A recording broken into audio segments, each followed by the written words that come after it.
ആരാണ് പിതൃക്കൾ? ആരായിരുന്നു പിതൃക്കൾ? ഇന്ന് നാം ഇവിടെ ഇരിക്കാൻ കാരണഭൂതരായ ആളുകളല്ലേ നമ്മളുടെ പിതൃക്കൾ? എന്തിന് പിതൃക്കൾക്ക് വേണ്ടി നാം ദിവസം മാറ്റിവെക്കണം? എന്തിന് അവരെ നാം ഓർമ്മിക്കണം? എന്തിന് നാം നമ്മുടെ പിതൃക്കൾക്ക് വേണ്ടി പിതൃകർമ്മം ചെയ്യണം? ആലോചിച്ചിട്ടുണ്ടോ? എത്ര ആളുകൾ ഇന്ന് പിതൃക്കളെ ഓർക്കാറുണ്ട്? എത്ര ആളുകൾ ഇന്ന് പിതൃക്കൾക്ക് വേണ്ടി ഒരു ദിവസം മാറ്റിവെക്കാറുണ്ട്? എത്ര ആളുകൾ പിതൃക്കൾക്ക് വേണ്ടി പിതൃകർമ്മം ചെയ്യാറുണ്ട്? ഇന്ന് കാണുന്ന നാം ആ പിതൃക്കളുടെ സങ്കല്പമായിരുന്നു. ഇന്ന് കാണുന്ന ഈ നാം ആ പിതൃക്കളുടെ ആഗ്രഹമായിരുന്നു. നമ്മെ 10 മാസം ചുമന്ന് പ്രസവിച്ച് പാലൂട്ടി അന്നദാനം നൽകി വസ്ത്രവും നൽകി വിദ്യാഭ്യാസവും നൽകി നമ്മുടെ പോറ്റി വളർത്തിയ ആളുകളായിരുന്നു നമ്മുടെ പിതൃക്കൾ എന്ന് നാം കരുണയോടുകൂടി ഓർക്കണം. നാം അവരെ ഓർക്കാറുണ്ടോ? ഇന്ന് കാണുന്ന ഈ സുഖവും സൗകര്യങ്ങളും സ്വത്തും നമുക്കുണ്ടായിട്ടുള്ള വിദ്യാഭ്യാസവും നമ്മുടെ പിതൃക്കൾ നമുക്കായി മാറ്റിവെച്ചതല്ലേ? രാവും പകലും ഉണ്ണാതെയും ഉറങ്ങാതെയും നമുക്ക് വേണ്ടി ഒരു കാലത്ത് അവർ ജീവിച്ചിരുന്നില്ലേ? നമ്മുടെ പൂർവികർ, നമ്മുടെ പിതൃക്കൾ കുടുംബത്തിനും കുടുംബത്തിലെ അംഗങ്ങൾക്കും വേണ്ടി മാത്രം ജീവിതം ഒഴിഞ്ഞു വെച്ചവരായിരുന്നു. അതിനുവേണ്ടി ജീവിതം ഹോമിച്ചവരായിരുന്നു അവർ. ഇന്നു നാം എന്തിനൊക്കെ അഭിമാനിക്കുന്നുണ്ടോ അതിൻ്റെയൊക്കെ കാരണക്കാർ നമ്മുടെ പൂർവികരല്ലേ? അവരെ നാം ഓർക്കേണ്ടതല്ലേ? വർഷത്തിൽ ഒരു ദിവസം അവർക്ക് വേണ്ടി നാം മാറ്റിവെക്കാറുണ്ടോ? മാറ്റിവെക്കേണ്ടതല്ലേ? നമ്മുടെ നാട്ടിൽ ജനിച്ച് ജീവിച്ച് മരിച്ച ആളുകൾ, മഹാത്മാക്കൾ, നമ്മുടെ രാജ്യത്ത് ജനിച്ച് ജീവിച്ച മരിച്ച മഹാത്മാക്കൾ, ആളുകൾ, ലോകത്തിലെ മഹാത്മാക്കൾ, ആളുകൾ, അവരെ നാം ഓർമ്മിക്കാറില്ലേ? അവർക്ക് വേണ്ടി സ്മൃതി മണ്ഡപങ്ങളും സ്മൃതി ദിനങ്ങളും പുഷ്പാർച്ചനയും നാം ഒക്കെ നടത്താറില്ലേ? എന്തുകൊണ്ട് നമ്മളെ കാരണക്കാരായിട്ടുള്ള നമ്മുടെ പൂർവികരെ നാം ഓർക്കുന്നില്ല? അവർക്ക് വേണ്ടി പിതൃകർമ്മം ചെയ്യുന്നില്ല? വർഷത്തിൽ ഒരിക്കലെങ്കിലും അപരാധമല്ലേ നമ്മൾ നമ്മുടെ ജീവിതത്തിൽ ചെയ്തുകൊണ്ടിരിക്കുന്നത്? ഇതിലും വലിയൊരു മഹാപാപം നമ്മുടെ ജീവിതത്തിലുണ്ടോ? നാം ഇന്നിവിടെ ഇരിക്കാൻ കാരണക്കാരായ ഈ ശരീരം നമ്മുടെ മാതാപിതാക്കളുടെ അധ്വാനത്തിൻ്റെ ഫലമല്ലേ?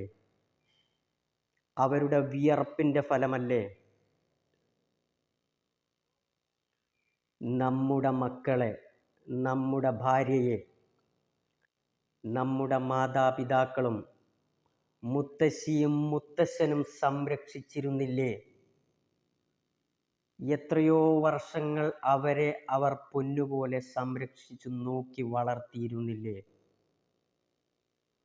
രോഗങ്ങളും അസുഖങ്ങളും ദുരിതങ്ങളും വരുമ്പോൾ നമ്മൾക്ക് വേണ്ടി നെട്ടോട്ടമോടിയിരുന്നവരാണ് നമ്മുടെ പൂർവികർ, നമ്മുടെ മാതാപിതാക്കൾ, നമ്മുടെ മുത്തശ്ശന്മാർ, മുത്തശ്ശിമാർ, അവരുടെ പിതൃക്കൾ.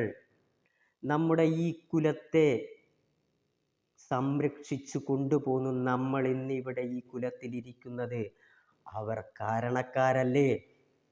അവരെ നാം മറക്കരുത്. ഇതാണ് ഇതിൻ്റെ ശാസ്ത്രീയത. മറ്റുള്ളവർക്ക് വേണ്ടി നാം ദിനാചരണങ്ങൾ നടത്തുമ്പോൾ, ജന്മദിനങ്ങൾ നാം നടത്തുമ്പോൾ, നമ്മളതിന് ദിവസങ്ങളോളം കാര്യങ്ങൾ ചെലവഴിക്കുമ്പോൾ, സമയം നാം ചെലവഴിക്കുമ്പോൾ, വർഷത്തിലൊരിക്കലെങ്കിലും ഒരു ദിവസം കുടുംബാംഗങ്ങളെല്ലാവരും കൂടി പൂർവികരെ സ്മരിച്ചുകൊണ്ട് അവർക്ക് വേണ്ടി പിതൃകർമ്മം ചെയ്തുകൊണ്ട് നാം ഇരിക്കേണ്ടതല്ലേ? നമ്മൾ ചെയ്യുന്ന കർമ്മത്തിൻ്റെ ഫലം തന്നെയല്ലേ നാം അനുഭവിക്കേണ്ടത്? നമ്മുടെ ഭാവി തലമുറ, നമ്മുടെ മക്കൾ നാം ചെയ്യുന്നത് കണ്ടല്ലേ വളരുന്നത്. അവർ ഭാവിയിൽ എന്താണ് ചെയ്യുക? അവർക്ക് എന്ത് മാതൃകയാണ് നാം മുന്നോട്ട് വയ്ക്കുന്നത്? ഈ ലോകത്തിൽ നമുക്ക് മറ്റെന്തിനേക്കാളും വലുത് നമ്മുടെ പിതൃക്കളല്ലേ? നമുക്ക് ഈ ലോകത്തിൽ ഏറ്റവും അധികം ചെയ്യാൻ കഴിയുന്നത് അവർക്ക് വേണ്ടിയാവണം.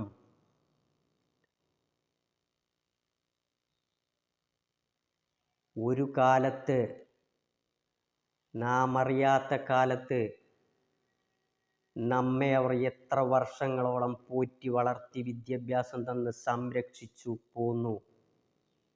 നാം അവർക്ക് എന്തു തിരിച്ചു കൊടുത്തു? അതിനുള്ള ആയുസ് നമ്മൾക്കുണ്ടോ?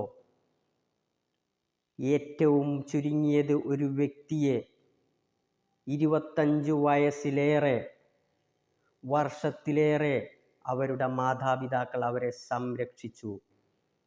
ആ പുത്രന്, ആ പുത്രിക്ക് തൻ്റെ മാതാപിതാക്കളെ എത്ര കാലം നോക്കാൻ സാധിച്ചു? വളരെ കുറച്ച് ദിവസങ്ങൾ മാത്രം, വളരെ കുറച്ച് മാസങ്ങൾ മാത്രം, വളരെ കുറച്ച് വർഷങ്ങൾ മാത്രമേ അവരെ നമുക്ക് സംരക്ഷിക്കാനും അവർക്ക് വേണ്ട കാര്യങ്ങൾ ചെയ്തു കൊടുക്കാനും നമുക്ക് സാധിക്കുകയുള്ളൂ. അതിനു മുമ്പേ അവർ നമ്മളെ വിട്ടുപോകും. അതുകൊണ്ടാണ് പറഞ്ഞത്, നാം ജീവിച്ചിരിക്കുന്നിടത്തോളം കാലം അവർക്ക് വേണ്ടി നാം ബാക്കി പിതൃകർമ്മം നിരന്തരമായി ചെയ്തുകൊണ്ടിരിക്കുക മാത്രമേ നമുക്ക് വഴിയുള്ളൂ. വേറെ വഴിയില്ല. പിതൃക്കൾക്ക് വേണ്ടിയുള്ള കടം തീർക്കാൻ നാം ബാധ്യസ്ഥരാണ്. ഈ കടവുമായി നാം മരിച്ചു പോവരുത്. ദുരിതമാണ്. നമ്മുടെ മുതിർന്ന പിൻതലമുറയ്ക്ക്, നമ്മുടെ ഭാവി തലമുറയ്ക്ക് ഈ ദുരിതം ഏൽക്കേണ്ടി വരും. അതിനൊരിക്കലും നാം ഉത്തരവാദികളാവരുത്. ലോകത്തിൻ്റെ ഏതൊരു കോണിലായാലും എവിടെയായാലും ആ പിതൃകർമ്മത്തിൻ്റെ സാഹചര്യം വരുന്ന കാലത്ത് നാം അത് ഓർക്കണം. അവർക്ക് വേണ്ടി ചെയ്യണം. ഒരു ദിവസമെങ്കിലും അവർക്ക് വേണ്ടി മാറ്റിവെക്കണം. അവർ സന്തോഷകരമാവും. ഇതിലും വലിയൊരു ആനന്ദം, സന്തോഷം നമ്മളെ ജീവിതത്തിൽ മറ്റെന്തുണ്ട്?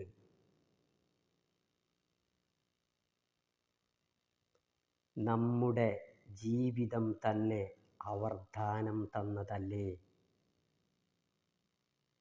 ഒരിക്കലും നാം മറന്നു പോകരുത് നമ്മളുടെ പിതൃക്കളെ. ഒരിക്കലും നാം പിതൃകർമ്മം ചെയ്യാൻ മടിക്കരുത്. എത്ര പുരോഗമിച്ചാലും എത്ര വികസിച്ചാലും ഒരിക്കലും നമ്മുടെ പിതൃക്കളല്ലാതെ പോകുന്നില്ല. നമ്മുടെ മാതാപിതാക്കൾ ഒരിക്കലും നമ്മുടേതല്ലാതായി മാറുന്നില്ല. അതുകൊണ്ട് എൻ്റെ പ്രിയ സജ്ജനങ്ങളെ, പിതൃക്കളെ ഓർക്കണം. പിതൃക്കൾക്ക് വേണ്ടി കർമ്മങ്ങൾ നിരന്തരമായി ചെയ്യണം. അതിലൂടെ അവർക്ക് മോക്ഷം, അതിലൂടെ നമുക്ക് സംതൃപ്തി, നമ്മുടെ ഭാവി തലമുറ സുരക്ഷിതം. ഇതിന് നാം നിരന്തരമായി അവരെ ഓർമ്മിക്കുക മാത്രം ചെയ്യുക. അവരെ മാത്രം സ്നേഹിക്കുക. അവർക്ക് വേണ്ടി മാത്രം ജീവിച്ചാൽ തന്നെ നമ്മുടെ ജീവിതം ധന്യമായി. നമ്മളെ പിതൃക്കളെ ഓർക്കാത്ത ആളുകളുടെ ജീവിതം അർത്ഥശൂന്യമായിരിക്കുമെന്ന് മാത്രം പറയട്ടെ. വ്യർത്ഥമായ ജീവിതമായിരിക്കുമെന്ന് പറയട്ടെ. എല്ലാവരും പിതൃക്കളെ സ്മരിക്കുന്നതിലും പിതൃകർമ്മങ്ങൾ ചെയ്യുന്നതിലും വളരെയധികം താല്പര്യം പ്രകടിപ്പിക്കുക. നമ്മുടെ കർത്തവ്യം നാം തീർത്തുകൊണ്ട് ഈ ഭൂമിയിൽ നിന്ന് വിട പറയാനുള്ള സാഹചര്യം നമുക്കുണ്ടാവട്ടെ എന്ന് മാത്രം പ്രാർത്ഥിക്കുന്നു.